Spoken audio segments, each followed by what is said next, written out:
Hola a todos. En este vídeo vamos a repasar el concepto de dependencia lineal y de independencia lineal. La dependencia y la independencia lineal simplemente nos dicen si podemos escribir un vector usando otros o no.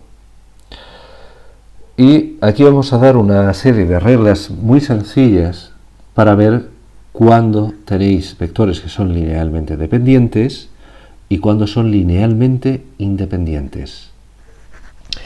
Fijaos en el primer caso. ¿Cuántos vectores tenemos? El número de vectores es 3. Y el número de dimensiones es 2. Es decir, si tienen dos componentes, estamos hablando de vectores de R2, pertenecen a R2, por lo tanto el número de dimensiones es 2. Si os dais cuenta, el número de vectores es más grande que el número de dimensiones. El número de vectores es más grande que el número de dimensiones. Entonces son linealmente dependientes. Voy a usar esta abreviatura, pero sabéis que esto significa linealmente dependiente. Es decir, que podemos escribir uno usando los otros. Ahora, en el siguiente ejemplo, el número de vectores es 2. El número de dimensiones es 2. La cuestión es que aquí, al ser el número de vectores 2, hay un criterio muy sencillo. Como el número de vectores es 2, solo tenemos que ver si son proporcionales. Y son proporcionales. Fijaos que el segundo vector es 4, 2. El primer vector es 2, 1. Si yo multiplico el primer vector por 2, obtengo el segundo. Es decir, como son proporcionales, puedo escribir uno usando el otro. Por lo tanto, son linealmente dependientes. Esto lo podemos hacer porque solo hay dos vectores. Imaginad que tenemos este ejemplo, el número de vectores es 2, el número de dimensiones también es 2, pero al ser dos vectores no tenemos que preocuparnos del número de dimensiones. Y fijaos en que esto no es proporcional. Voy a intentar dibujar el símbolo de proporcional otra vez. No es proporcional a 1, 2. Por lo tanto, son linealmente independientes. No podéis escribir uno usando el otro. Esto de son proporcionales lo podríamos escribir así. ¿De acuerdo?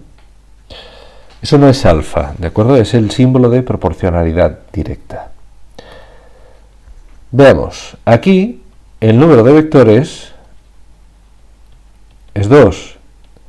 El número de dimensiones es 3. Pero lo que nos interesa es el número de vectores. Hay solo 2. ¿Son proporcionales entre sí? Pues sí, es fácil ver que el primer vector es igual a 2 por el segundo.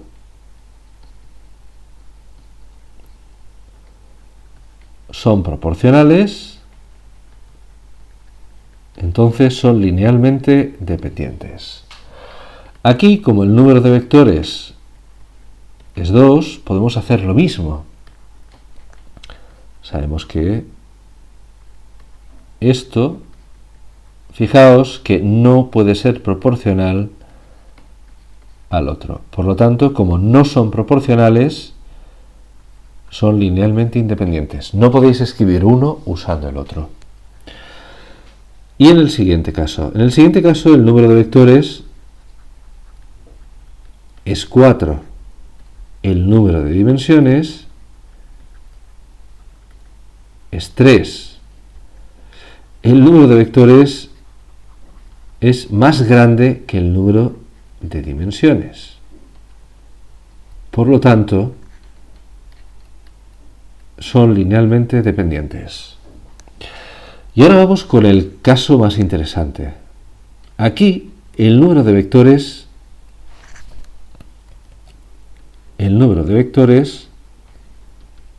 es 3. El número de dimensiones es 3. Claro, ya no podemos usar el truco que utilizábamos cuando teníamos solo dos vectores. Ni podemos descartar que sean independientes porque no hay solo dos. El truco ahora consiste en calcular un determinante. Fijaos, pongo el primer vector en la primera fila, el segundo vector en la segunda y el tercer vector en la tercera. Y calculo el determinante. 1 por 1 por 5 es 5, 2 por 3 por 1 es 6, 2 por 4 por menos 2, eso sabemos que es menos 16, 1 por 1 por menos 2 es menos 2, como está restando es más 2, 2 por 2 por 5 son 20, menos 20, y 4 por 3 por 1 son 12. Por lo tanto, voy a sumar primero los positivos, 5 y 6 son 11, 11 y 12 son 13, los negativos, menos 16 menos 20 son menos 36, menos 48. Y esto es evidentemente distinto de 0. Como es distinto de 0 el determinante, son linealmente independientes. ¿De acuerdo? Es por eso, porque el determinante es distinto de 0. Entonces podemos asegurar que son linealmente independientes.